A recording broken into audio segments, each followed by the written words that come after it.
大家係咪冇諗過喺我呢一個 channel 入面會見到多一段嘅呢個 Gundam Separate Define 嘅片啊？據我之前第一段片嘅呢個 God Gundam 啦，第二段片嘅呢個 Wing Gundam Zero EW 啦，同埋第三段片所謂嘅呢個彩蛋嘅 Wing Gundam Zero Clocked Custom 啦，其實我有第四隻呢個彩蛋嚟嘅，咁啊同樣都係由呢個 Wing Gundam Zero EW 嘅帽嗰度衍生出嚟嘅改色作品啦，就係今次嘅呢個 Wing Gundam Zero Rebellion 嘅。咁呢部機體咧，其實都唔係第一次喺我嘅 channel 入面出現噶啦。之前做呢個 Wing Gundam Zero EW 嘅呢個空像嘅時候咧，我都曾經做過3款嘅呢個改色作品。咁當中咧就包括一隻係白雪機啦，一隻係Wing Gundam 嘅 EW 版本啦，另外最後嗰一隻黑色嘅咧就係呢個 Wing Gundam Zero Rebellion 啦。而今次向呢個同樣都係同帽改色嘅前提之下啦，我咧就冇能力可以做得到呢個 Wing Gundam 嘅 EW 版本啦，因為始終佢嘅翼啊或者係武器咧都並唔一樣嘅。但係呢個 Wing Gundam Zero Rebellion 咧喺個模具上面咧其實係完全一樣嘅，同 Wing Gundam Zero EW。咁但係當然啦，如果大家睇咗呢個比較新少少出嘅呢個 Fixed Figuration 系列嘅 Wing Gundam Zero Rebellion 嘅話咧，就會見到佢有其他嘅追加裝備啦，例如係佢嗰把 Farus 嘅槍啦，仲有佢嗰把好似蘭斯洛特咁樣嘅劍啦。不過撇除嗰一堆咁嘅新武器啦，其實喺呢個 Wing Gundam Zero Rebellion 應該初次出現係喺好似機械人大戰嗰啲咁嘅作品上面啦。咁初次出場嘅時候咧，其實佢嘅設計咧完完全全就係呢個 Wing Gundam Zero EW 嘅單純改色版本嚟嘅啫。甚至乎咧當時有出過一啲概念圖或者嘅一啲 poster 之類啦，都可以見到啦。正常嘅呢個 Wing Gundam Zero EW 啦，同呢個我哋嘅魯魯修駕駛嘅呢個 Wing Gundam Zero Rebellion 啦，擺埋一齊，佢嘅效果係點樣嘅？咁而家咧就等我拎翻呢個畫面，重現翻佢呢個白色同埋黑色兩部機體一齊出現嘅效果啦。咁啊，同場嘅效果就係咁樣嘅。咁一隻就係白色藍色嘅 Wing Gundam Zero EW 啦。然之後，另外右邊嘅呢一隻咧就係今次嘅主角，就係 Wing Gundam Zero Rebellion， 係一隻黑色、金色同埋紅色為主嘅機體嚟嘅。咁喺個地台設計上面，我都係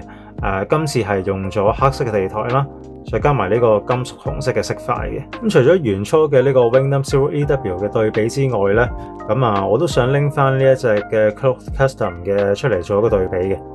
呢一隻已經係由藍色轉咗做灰色嘅所謂 P2 配色啦，對比起呢一隻真係完全變咗做黑色嘅。咁呢個咧就真正嘅黑白配啦。望落佢哋對比效果咧就係咁樣噶啦。如果有睇過我上一段片，即係呢個 Wing Gundam Zero Clocked Custom 嘅呢個 Gundam Separate Define 嘅片啦，我有講過喺我製作呢個 Wing Gundam Zero EW 同埋呢個 Clocked Custom 嘅時候，基本上我係同步製作啦，因為佢只係有少部分即係藍色、紅色之類嘅地方咧係唔一樣嘅啫，變咗所有做嘅地方咧都好似批量製作咁樣兩隻一齊做嘅。至於今次嘅呢一部即係 Wing Gundam Zero Rebellion 咧，佢顏色咧真係實在爭太遠啦，咁變咗其實佢係完完全全分開去做嘅。會見到佢係以呢個黑色為主啦，然之後再用翻一啲金色去做一個配搭。另外都有一啲咁樣嘅紅色比較搶眼少少啦。但喺我呢度用色上面咧，我就用得比較低調少少啦。係一種比較暗紅、暗金屬紅咁樣嘅顏色效果嚟嘅。我哋睇翻呢個比較近鏡啦，今次咧就同我之前做嘅空像唔一樣。之前做嘅空像咧就用咗一隻 gloss 嘅一個黑色啦，今次咧就係用咗呢個半光澤 top coat 去做翻嘅。因為始終對於我嚟講咧，呢個咁嘅公仔實在太過細啦。如果我做翻因為加上有好多地方我都係用翻一啲筆圖啊，變咗如果佢嘅筆痕太過明顯啦，咁再唔做翻一個半光澤嘅處理去壓翻低嗰個效果，即係壓翻低嗰個筆痕嘅話咧，對於我嚟講望落去就唔係太靚嘅。至於依家喺我做完呢個半光澤 top coat 之後，咁可能對於一啲熟悉呢個魯魯修座駕咧，可能好多時都覺得佢應該係要用 gloss black 先至代表到佢嗰種咁嘅氣質嘅。但係單純就呢個成品效果出嚟睇咧，我覺得呢個咁嘅半光澤效果咧，望出嚟咧叫做嗰個細節上面反而係會更加明顯睇得到嗰啲輪廓性嘅。咁對比起始終 gloss black 咧，全部反晒光咁樣咧，可能佢嘅細節望落去會冇咁清楚添。咁我一望一望啦，除咗佢嘅本身白色嘅地方轉晒做黑色啦，身上面好多地方係用咗一啲金色做點綴啦，喺佢嘅肩甲上面咧都係變咗有少少呢啲咁樣嘅暗紅色咁嘅顏色去做配搭嘅，呢啲全部都係跟翻原設嘅。咁至於喺呢個步槍上面，即係呢個雙管破壞步槍上面啦，咁都會有一啲咁嘅金色咧去做一啲點綴，呢啲完全都係跟翻佢嘅原設定去做嘅，就並唔係我自己手多咁樣加上去嘅。咁至於想改呢個顏色嘅各位咧，都可以留意翻啦。除咗佢嘅呢啲原先綠色嘅燈位啦，咁會見到好似變翻做即係眼嘅位置啊，用咗紅色啦。咁好似額頭嘅主監視器呢個位置，可能睇得唔係好清楚啦，但係其實都係換咗做紅色嘅。咁加埋心口呢啲珠嘅位置都係紅色嚟嘅。咁同埋好似呢個破壞步槍啦，咁但係留意翻啦。其實如果跟翻原嘅設定嘅話咧，向呢啲咁嘅手嘅位置咧，佢反而係保留翻呢個綠色嘅發光位嘅，好似呢邊嘅手都係嘅。咁至於點解原機設係咁樣做咧，我都唔清楚啦。咁雖然全機我都係用咗一個半光澤 top coat 去壓翻低佢嗰個不足嘅效果啦，咁等佢望落去會統一翻少少之外咧。咁其實響呢啲咁樣嘅液嘅金屬紅色咧，我咧就冇用到呢個半光澤去做 top coat 嘅。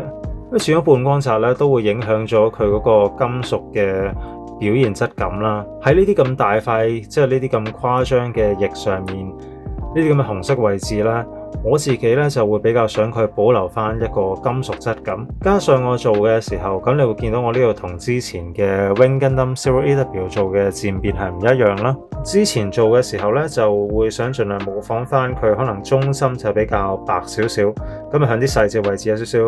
陰影咁嘅效果，就黑黑地咁樣啦。但係今次咧，我做嘅呢個金屬紅嘅液啦，一嚟咧就係因為我嗰個噴槍 size 嘅關係啦。因為喺我噴其他嘅時候，有機會我會用到0.2嘅一個噴槍啦。但係做一啲金屬色嘅時候咧，因為我會盡量避免佢個出口太細咧，就會比較容易失槍。咁變咗我噴呢啲金屬粉，即係有啲金屬粉、金屬色啦，我一律都會用翻0.5去做一個噴塗嘅，變咗噴出嚟陰影咧就會冇咁做到咁細緻。所以索性咧，今次我嘅 approach 咧就完全唔一樣啦。我只不過單純咧係響呢啲邊位嘅地方啦，好似呢啲羽毛邊位嘅地方啦，我就用翻一啲金屬黃色或者叫做金色做打底。咁其他地方咧就係黑色做打底嚟嘅。咁當然向呢啲咁嘅好似呢啲液咁嘅中心嘅位置啦，我都有做翻一啲金屬紅色嘅噴塗啦。然之後咧再統一做翻一個透明紅嘅噴塗，咁令到佢一啲原先咁嘅金色嘅地方咧，都會變咗做一啲比較鮮色少少嘅紅色嘅。咁我覺得呢一種咁嘅演繹方法咧，我自己個感覺上係幾有 feel 嘅。因為喺暗紅嘅地方低調之餘咧，邊位嘅地方咧又有少少帶翻老修嗰一種突然之間好浮誇啊，喺黑暗之中嘅突然之間帶一種好鮮豔嘅感覺出嚟。咁但係整體咧又未至於去到太過所謂太過卡通啊或者成啦，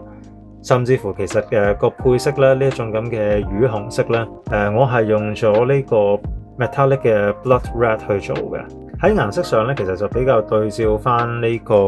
fixed figuration 嘅嗰一隻 Wing Gundam Zero Rebellion 嘅金屬紅配色嘅。咁成品出到嚟咧，大致上就係咁嘅樣啦。唔知道我出咁多呢個 Wing Gundam Zero AW 做底嘅呢個 Gundam Super Define 咧，唔知大家會唔會已經開始覺得悶啊？今次我覺得佢呢個咁嘅黑色金色配色嚟講咧，其實對比之前嗰兩個嘅分別咧，已經算係大好多，已經叫做比較有新鮮感好多啦。咁正如我之前應該都提及過嘅，我本身咧又中意呢個 Wing Gundam 嘅系列啦，同時亦都中意呢個叛逆的魯修系列啦。咁既然佢出得呢個帽，我又點會有機會唔做埋呢個咁嘅配色啦？同埋仲要適逢我啱啱近排整好嘅時候啦，咁我又見到網上面好似講話呢一個咁嘅 Wing Gundam Zero Rebellion 嘅我唔知係咪呢一篇咁嘅故事啦，將會以一個漫畫形式，唔知係紀念啲咩嘅原因啦，咁啊會出一個漫畫啦，都幾有趣嘅。明明呢一個咁樣嘅 Wing Gundam Zero Rebellion 嘅呢個古仔啦，即係呢個所謂可能機戰嘅一個古仔啦，都已經係好幾年之前出嘅一個故事嚟噶啦，竟然就適逢我今年都做咗兩個關於呢個 Wing Gundam Zero Rebellion 嘅呢啲所謂嘅作品啦。咁啱得咁巧咧，就喺今年宣佈原來又有新搞作喎。咁當然都好有可能係因為呢個 Gundam Wing 嘅30週年緣故啦，變咗所有關於呢啲 Gundam Zero 嘅呢啲所謂作品啊，或者係商品啦，佢嘅呢個齒輪都開始運轉啦，咁啊開始響今年嘅時間咧就推出一啲消息去做可能一啲新嘅作品啊，或者一啲新嘅商品咁樣啦。咁睇翻呢一張對於我嚟講都叫比較經典嘅 poster 或者呢咁嘅插畫咧，叫做拎翻自己手上面嘅呢兩隻嘅 SD 版本嘅 Gundam Super Define 啦，擺埋一齊嗰個配色嘅感覺其實都真係幾有 feel 嘅。嗱，雖然啦，我對於呢兩個 IP 都比較有興趣啦，即係魯魯修同埋 Gundam Wing 啦，但係始終睇漫畫咧就真係唔係太係我嘅習慣嚟嘅。咁睇下之後我有冇機會自己可能補完翻睇下佢個古仔噏乜嘢啦。咁啊去到今次呢個真係真最後嘅呢個 Gundam Super Define 就係我嘅作品。真係最後一隻會出嘅作品嚟㗎啦，咁啊同時都係咁依講一講啦，唔知大家會唔會有少少諗緊點解我可以手頭上拎到咁多隻嘅呢個 Wing Gundam Zero EW 款嘅呢個盲盒咧？咁其實你手頭上3隻嘅 Wing Gundam Zero EW咧，冇一隻係我喺人哋開盒之後再問人哋買嘅全部咧都係我自己開盒開翻嚟嘅。咁之前當然我講過啦，第一隻、第二隻就係呢個 Wing Gundam Zero EW 同埋神高達，同時可以俾我抽到翻嚟啦，就係透過呢個睇順序去抽翻嚟嘅。咁至於之後嗰兩隻嘅 Wing Gundam Zero EW 我又係點樣可以咁穩定咁樣抽到翻嚟嘅咧？其實咧我就係出咗少少 cheat 嘅。咁事關我抽完第一盒翻嚟之後啦，再加埋我後期睇翻其他人嘅成 set 嘅開箱片啦，咁我確認到一樣嘢嘅，就係喺5款入面啦，呢一個 Wing Gundam Zero EW 啦，為咗佢嗰個包裝上面可以保護到佢呢兩個咁誇張同埋咁立體嘅大嘅翼啦，所以佢喺包裝上面咧，其實係額外用咗一啲泡泡紙啦，即係或者泡泡紙啦，去包住呢兩隻翼，然之後先放入嗰個盒入面嘅。咁當我第一隻抽到之後咧，我自己有一個咁嘅理論啦，就係覺得呢一個 Wing Gundam Zero EW 嘅款式咧，有機會佢嗰個咁嘅盒咧係會漲啲嘅。咁結果喺我第一次走去諗住出去買我第二隻嘅呢個 Wing Gundam Zero EW 嘅時候咧，咁我就真係輕輕力咁樣去嘗試按壓嗰啲盲盒啦。嗱，咁利申先嚇，咁我知道如果真係話好用力咁樣去捏一啲商品咧，咁始終唔係一個好適當嘅行為嚟嘅，所以我都強調咧，我真係輕輕力去撳嘅啫，都要留意翻唔好整爛人哋嘅商品嘅。咁就當時結果嚟講啦，雖然現場咧已經唔係一個完整嘅盒嘅狀況，即係唔係一個完整 full box set 嘅一個狀況啦。其實咧我都真係唔肯定嗰一堆咁嘅散嘅盲盒入邊咧有冇我想要嘅 Wing Gundam Zero EW 嘅。但係直到我有一盒咧係輕輕力撳嘅時候咧，就 feel 到有一種好似